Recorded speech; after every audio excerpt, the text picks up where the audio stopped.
There are no questions. Now next presenter is Massimiliano Stucchi from ISOC. He will discuss MANRS initiative.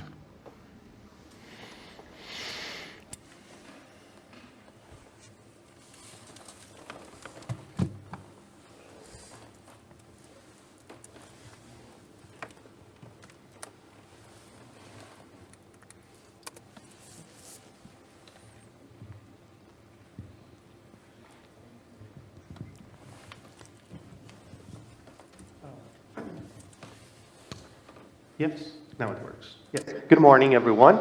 I'm Max. My name is a bit simpler than this. Well, I've recently joined ISOC after spending 6 years at the NCC, so I feel still a bit at home while being at an event like this with many former colleagues. But today I want to talk to you about MANRS, which is an initiative from ISOC that aims at making routing a bit better, like the internet a bit more secure for everyone. So where do we start from? It's something that yesterday Oleg also introduced. The internet is not really a very safe place. Things happen almost every day. As you can see, we've had 12,600 routing incidents only last year. This is 2018. These can be very disruptive. These can involve your ASN, even if you've done everything you can to protect it or to prepare for this. So there is an initiative, there is this initiative, MANRS, that aims at making things a bit better, trying for everyone. What are we trying to fix here? We're trying to fix prefix or route hijacking. We're trying to fix route leaks and IP address spoofing. So people trying to claim they are someone else, sending out packets with different source addresses than the ones you want. Or incidents where people leak routes from other sources into another transit ISP, and this transit ISP propagates them everywhere. So you become yourself a transit ISP for many destinations. So you don't want to be taken into something like this, into incidents like these ones. So there is something we can do together, and we're in this all together. The problem, as was also discussed yesterday, is that by default, there are no mechanisms in BGP, in the routing protocols as a whole, that protect us from all these incidents. So we have to take other steps, something outside of all these. Yesterday, Oleg showed you the path where you have to trust an external database. That's part of what the MANRS actions involve. So what is MANRS? MANRS is an initiative. It's a framework, something where people can discuss also options about how to make routing more secure. There are a series of documents, mainly discussing actions to be taken by network operators. Once the network operators have done all these actions, they can ask to join and be included in the MANRS list. So there's a published list. This is an open list where you can see all the operators, all the networks that that have joined MANRS and have adopted all, well, most of the actions that are depicted in the MANRS documents. What are these actions? There are 4 main ones. Filtering, basically making sure that what you announce, but also what you receive and propagate from your customers is properly filtered so that you are acting as a controller for your customers, but also from your for your own announcements. There is anti-spoofing, so making sure that your networks don't send over the internet packets with spoofed addresses, so addresses that are not under your holdership. Then there is coordination. So getting in touch, being able to be contacted by other operators. So basically filling in all the details in the main databases so that people can find you in case there is an issue with one of your networks.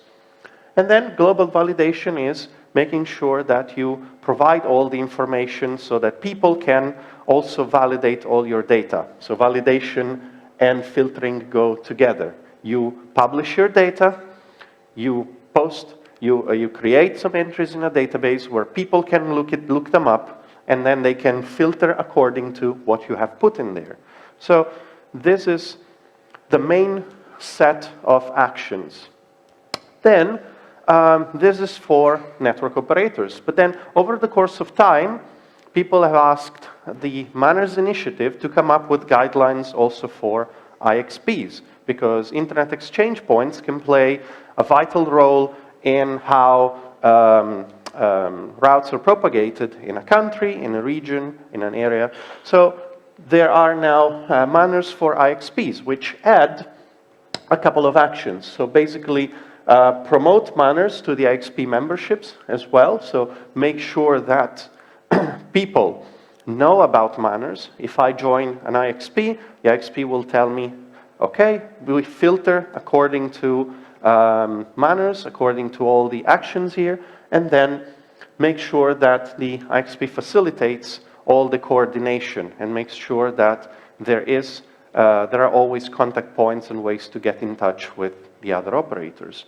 Then, this is still a draft, but people have asked also the MANRS initiative to provide MANRS for CDN and cloud operators, because they have to go a little bit of the extra mile for providing more safety. So basically doing both egress and ingress filtering, and then encourage MANRS adoption also between their peers. So if I am a CDN operator, I have basically capillarity, I touch lots of other networks, and with my influence, I can influence other people to provide more information. So many CDN operators now are telling, well, if not all of them, are now telling networks that want to peer with them, okay, go and create entries in the registry database, or get an entry in peering DB. So let other people know that you are there, what your contact points are. So this all contributes to making the internet more reliable, so that you have more safety there. Now, we have 209 members over MANRS who have joined. I think these numbers, though, are from more than 3 weeks ago. So now probably we have a little bit more than these. And 39 IXPs, 39 Internet Exchange Points. And the growth, as you've seen, is quite nice. So we hope to have actually one of the goals that were set for the MANRS initiative are to double the number in the next few years. Try to go for 400 networks pretty soon. But how can we do this? First, we can do this via capacity building. So letting people understand what is required for them required to them by MANRS. So how do we do this? First, with a nice document that shows all the steps needed to implement MANRS in their network. This is a technical document that goes into detail about what commands you should run on a Cisco, on a Juniper, on a MikroTik router, so that you set up some of the actions that MANRS requires. This was also adopted as a RIPE document, and as an additional information, we are going to give a tutorial similar to what is contained in this document, but focusing also a lot more than this document does on RPKI at the upcoming RIPE meeting in Rotterdam in 3 weeks, I think. Yes. So this is one, but also we have training tutorials. There are tutorials you can follow online which guide you through the setup of MANRS on your routers in your network. You find them at manrs.org/tutorials.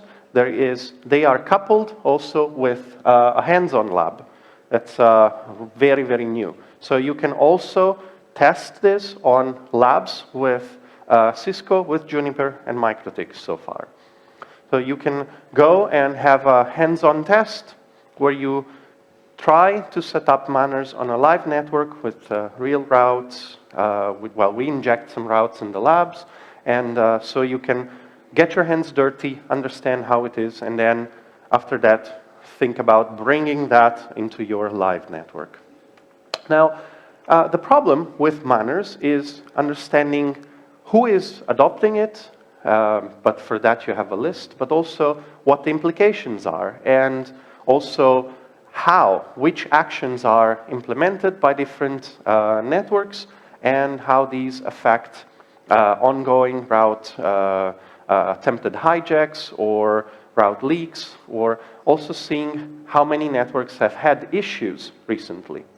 So for this, there was a big project to create the MANRS Observatory, a place where you can go and have not only information about your network, but also information about other networks, like as a whole, not detail specifically to one single network, if you're not the holder of that network. But this is a way to figure out how you're doing and how you can improve your setup.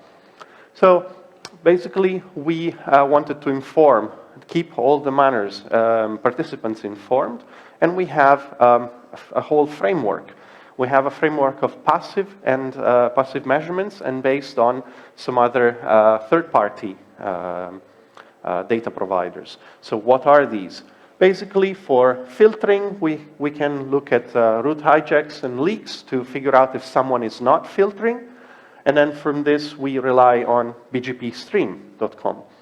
We have also for filtering, we look at the bogon announcements. If someone is announcing a network that's not supposed to be there, then we can look into it based on what's in the CIDR report and from some vantage points that we have in the world. Then anti-spoofing, we have the Kaida spoofer that looks into spoofed packets coming from across the different parts of the internet. So there's a sparse and active simulation of these packets. So if a network operator is not adopting anti-spoofing techniques, then it can be seen from there.